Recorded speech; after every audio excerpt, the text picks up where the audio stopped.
malfunction on the Zoom webinar.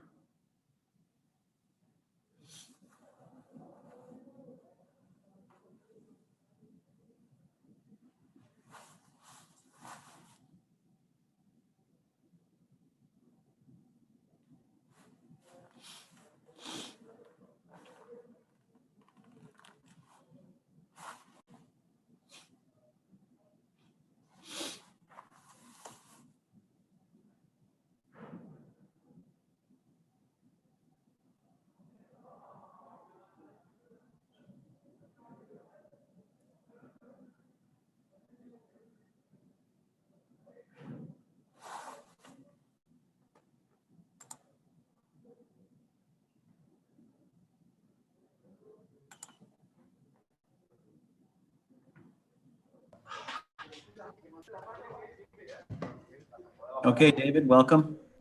What's up? Congratulations on a terrific performance.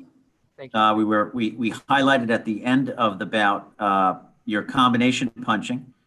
For starters, let's just tell us how you're feeling after that win. 11 tough rounds. I feel really good, man. I feel like Ronald Ellis is a little bit. I thought it was a good performance. We worked hard, shots, jabs. Good combinations, and we got the stoppage at the end. It was a little bit later than I wanted to, but a stoppage is still a stoppage. Yeah, that was my reference. We showed some highlights of your combination punching and the commentary from Al Bernstein about your various angles. Abner Morris commenting on your punch selection. Can you speak to your combination punching and where you think that ranks? It's just I feel like I have one of the best. I'm one of the best combination punchers in the game. It's just the creativity I bring to the table and to the ring is just different from any other fighter, especially super middleweights. I don't think any super middleweights let their hands go like how I do. But it's just I feel like if you land more than one shot, that's what people want to see, and it's more entertaining for the fans at home. Be hard to argue against you on that. So with that, let's take some questions from the press. We'll start with Marcus Hayes. Marcus is with Fight Hub TV. If you unmute, you can go ahead, Marcus. David, how you doing? I'm good, brother. And yourself? I'm real good, champ. Congratulations on your victory tonight. Thank you. Thank you. You know what, David? First off, after another tremendous offensive performance, how do you think that this version of you matches up against Canelo? I feel like there's still some things that I need to work on in the gym, but I feel like I still beat Canelo at the end of the day. I feel like I give him a great fight, and at the end, I'm just getting experience. The more experience I'm getting, the older I'm getting. I'm getting that much closer to my man strength. So I feel like with me, I'm a different type of fighter that Canelo has never faced. Especially a fighter that throws a lot of combinations like I throw him. With the ferocity and the power I have, I feel like it would be a great fight. I feel like I always have confidence in myself, even if people think I can't do it. I always have confidence. Me and my team have confidence in myself, and we can get anything done. Definitely. And David, you've been very respectable, and you've been respective of Canelo and the way things have kind of shaken out over the last couple of months after you lost the belt on the scale a few months ago in the PBC bubble. Canelo kind of swooped in and took your belt, fighting your dream, a lighter touch, a lot of people said. Did you lose a little bit of respect for Canelo and the way that he moved and the way that he kind of swiped in and took the belt? I feel like he could have made the fight with me happen, and it would have been better for the fans overall. But he did what he had to do. He's his own man, and he's one of the best fighters in the world right now. But, I'm not going to judge him on the things he does. He earned his spot. But like I said, I feel like I have what it takes to beat Canelo. And I have a lot of fans that are with me, on my side. A lot of people think I can't win either. But, hey, this is what boxing is. I'm the one motivating myself, and I'm the one that knows what it takes to get that. I know what it takes to get that victory. So as long as they give me that fight, it's going to be a win-win on both sides. It's going to be a great fight. It's going to be one for the history books. And, I still feel like I win that fight. Okay, Marcus, thank you. We're going to go next to Jake Donovan from BoxingScene.com. Great. Thanks, Chris. I appreciate it, Chris. David, congratulations. Fantastic performance. What was the difference for you, say, like in the first 4 rounds, then like maybe even like going into the 6th round where like you really picked up your activity level? I think the difference was that I was just headhunting in the beginning. You know, I didn't really. My game plan wasn't to go to the body until, you know, I kind of figured out, you know, that he wasn't really blocking too much shots to the body towards the middle of the round. Right. I mean, the middle of the fight. You know, I should have went to the body. You know, earlier on, I feel like it would have been an earlier stoppage, but, you know, as the good thing is that I picked up on it. You know, I picked up on the 6 rounds, and you can see before I stopped him, I think it was in the 10th or 9th round, I kept going down to the body, and that's what really turned the events on. You know, he was expecting more body shots, and, you know, I mixed the head shots good while he was expecting the body shots, and that's kind of really what hurt him, and that's kind of what allowed me to get them combinations in, and that's what allowed me to finish the fight. Definitely. And then even though you were in control, I mean, you were still throwing a lot of punches. Like, did you feel any fatigue at all, like going into those late rounds? No, not at all. I mean, I wasn't even worried about the rounds. I just asked my dad what round it was, Right. because I wanted to see what round it was to push the gas. And when he told me it was the 11th round, I'm like, oh shit, I have to, you know, really push the gas. I wasn't really tired at all. I think that's what working in Big Bear does, you know, and that's why I went out there. You know, working in the high altitude just makes your stamina like ridiculously crazy. So, I mean, I wasn't really tired at all. I mean, as you guys could see too, I was throwing, I don't even know how much punches I threw. You know, I probably threw a lot of punches, so I wasn't tired at all. Definitely. So, and you mentioned Big Bear. I know you said you spent, what was it, like 13 weeks out there. Are you prepared to continue, keep doing those camps, or do you feel like the weight is behind you now? I'm definitely going to go back.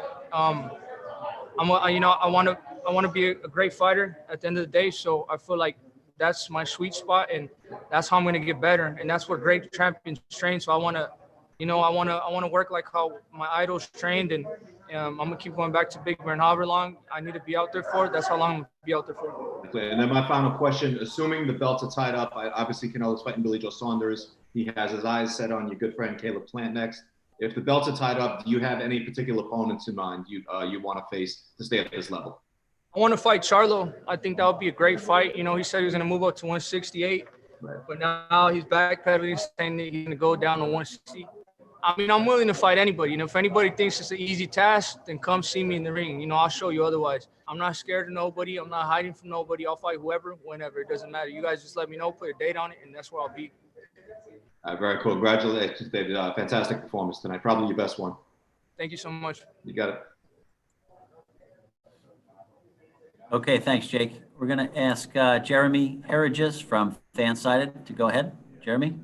Hi, David. Congratulations on a wonderful performance. Talking about one of the things that was just brought up, your punch output and your cardio. You had 5 rounds where you threw 70 punches or more. Do you think that you don't get enough credit for your cardiovascular training? Yeah, I feel like I don't get enough credit, but it doesn't really matter. I feel like the more quiet it is and people don't talk about it, when I get these fighters in the ring, they'll see, you know, it's going to be more, you know, they're going to be more in trouble. I really don't care if they give me the credit or not. You know, at the end of the day, I know what I could do. I know how much punches I throw, and this is exactly what we work in the gym and training camp. You know, I throw punches and bunches. I get throw so much punches, and I spar 15 rounds every time I spar with 3 different sparring partners. So I know exactly what I could do. This is exactly what I work for, and I just want to keep going up from here. I mean, I want to get to the point where I'm throwing at least 100 shots each round. You know what I mean? So, and I'm going to get like that by working. So, I mean, I feel like 70 is not good. I want to do better. You've talked a lot even before the fight about Big Bear and how that's made a huge difference. What would you say is kind of the big difference training in Big Bear that you don't necessarily get from your usual training camps? So when you go to Big Bear, you get there, you already feel the high elevation right there. You know, when we first got there, me and my training partner, we were already working 8 rounds of sparring in Seattle. And we got to Big Bear, we did 2 rounds and we were dying. You know what I mean? We couldn't even breathe. We couldn't do nothing. So I think it's just that the being that high up, I think it's like 10,000 feet in elevation.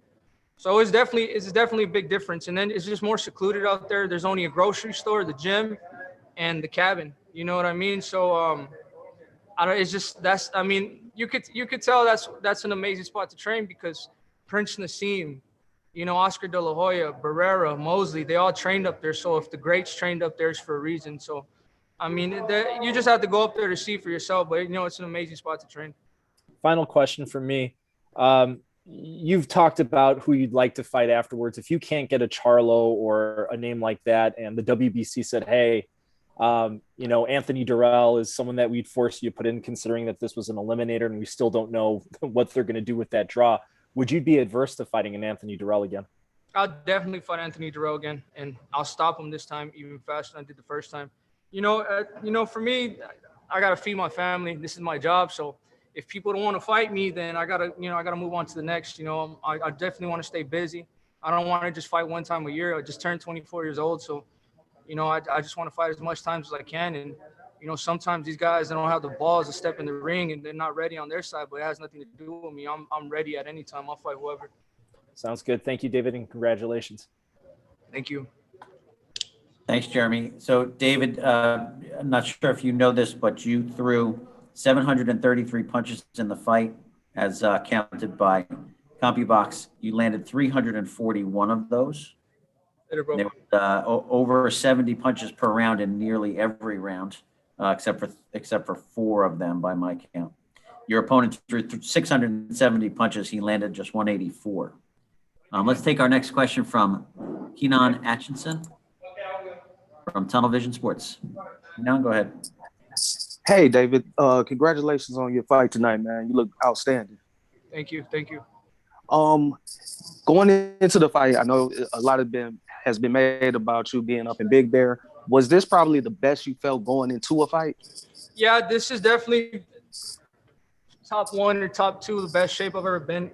And I think what helped me on that too, I came in, I only gained 10 pounds for this fight. When I weighed myself, when I got in the arena, I was 179. I'm usually like 186 or something. I did feel I'm not as strong as I usually do. 178, but I felt extremely fast, and I didn't get tired at all. So I felt, this is one of the best training camp I've had. But every training camp I have, I feel like there's more at stake. So the next camp is going to be better than this one, and it's just going to keep getting better and better because there's more at stake. But yeah, definitely, I had a great training camp this time. And the first couple of rounds, Ellis was there, and he was kind of like going toe to toe with you. Were you surprised at all by that, or did you expect him to, stick and move a little bit more? I mean, he's a man. He's a man too. So I mean, I was surprised. A lot of men, they like to claim, show off like that they're not weaker than another person, especially when they're younger. When they're older than me. Most everybody's older than me. But I knew, man, he wasn't gonna be able to stay in there. That's why I told my dad, if he wants to stay there all day, I'm gonna keep hitting him till he quits himself. And there was a lot of times I thought he was gonna quit, but hats off to him. He was a tough guy. He didn't quit. So it didn't surprise me, man. This is boxing, but he moved around pretty good. And like I said, if you move around for me, I'm going to find you. If you're staying there with me, I'm going to stop you right away. So it doesn't matter what you guys bring to the table, what these fighters bring to the table. I have an answer for all of it. And your combinations were real crisp tonight. Was there a particular punch that you felt was probably your most effective punch that you were landing tonight? The jab, definitely the jab, and that was always my best shot. I feel like I need to clean it up a little bit more, but the jab, the uppercuts were the ones that were hurting him, and the left hook to the body. That's definitely what spelled the beginning to the end for him. But everything was good, man. Everything. I'm really satisfied. I have to look at my fight. What I've seen in the ring, it looked good, but I have to look at it on TV just to get a better look at it. But I felt really good, man. I felt it was a really good performance. All right, thank you, David. Man, you look really impressive tonight, man. Good luck going forward, bro. Thank you so much. Thanks, Keenan. We'll go to Michael Rueda. All right, David. Hey, congratulations, man. Hell of a performance tonight. I got just a few questions for you. You said, he's a man. This is boxing. Regardless, though, you hit him with some very clean shots, some very powerful shots, upstairs and downstairs. Were you surprised at any point that he never, wilted or even looked like he was going to go down? Yeah, I was surprised, but I mean, after the 5th round, I was just like, I gotta get that out of my head, because then I'm gonna be like, I'm gonna keep hitting this dude and he doesn't go down, and I'm gonna be, frustrated. So I just thought, man, let's keep hitting him till he goes down. Let's keep switching it up. Let's keep hitting him until it goes down, and don't worry if he gets hit or not. Let's just go in there and do our job. I mean, sometimes these boxers are super tough, man, and I think my mistake was I didn't go down to the body earlier. I really should have went down to the body earlier, but as soon as I started going down to the body, I mean, you can hit the head all day, but the body, you can't withstand shots to the body for the whole fight. Definitely. Now, also, I heard after you said that you're looking to come back August or September. Obviously, for you, you want to fight. You said Plant, Canelo, Charlo, all these guys, but they're pretty much going to be tied up. Besides Charlo, is there anything maybe in particular you would want to say to him right now to try to get him in the ring? I mean, he was saying all this stuff that he can knock me out, that I was this and that. Come do it, come do it. I'm willing to fight whoever. I'm not scared of nobody. I'm the youngest guy on this roster, and I'll knock everybody out. I'll stop everybody if that's what it takes. For you guys to get in the ring with me, come see me in the ring. Okay, thank you, Michael. We got just one more question here from Jay Sewell. Jay, you can unmute and go ahead. Hey, how you doing, David? What's up, brother? Congratulations on your performance. You look really good. I'm just gonna ask you one quick question, David. You're 24. How often would you like to get in the ring? Would you like to fight 2 more times because it's only March? Would you like to get 2 more fights in? And if so, who would you like to fight? And David, would you like to fight in front of a live audience now? Yeah, definitely. I just turned 24. I like to get paid, so I definitely would like to fight 2 more times. You know what I mean? But whoever, I'm willing to fight whoever, man. Whatever my company says, whatever, I'm down for whatever they want me to do. But yeah, man, I'm looking forward to fighting with the crowd again, man. It's not the same, bro. It's not the same, just hearing all these shots and not hearing nobody go crazy. I definitely want to fight with the crowd back again. So I mean, whatever they want me to do, I'm willing to do. Okay, thank you very much, David. Congratulations. We do miss the crowd also, but it was something special to hear that fight tonight, what it's like for you guys in the ring. The audio was incredible. Terrific performance. Safe travels. Congratulations on everything. And thank you guys. I appreciate everybody who took their time out to give me an interview. I really appreciate you guys a lot. Thank you so much. Classy move. All right, man. Take care. Safe travels. Thank you, guys. All the press, thank you for being on. Thank you for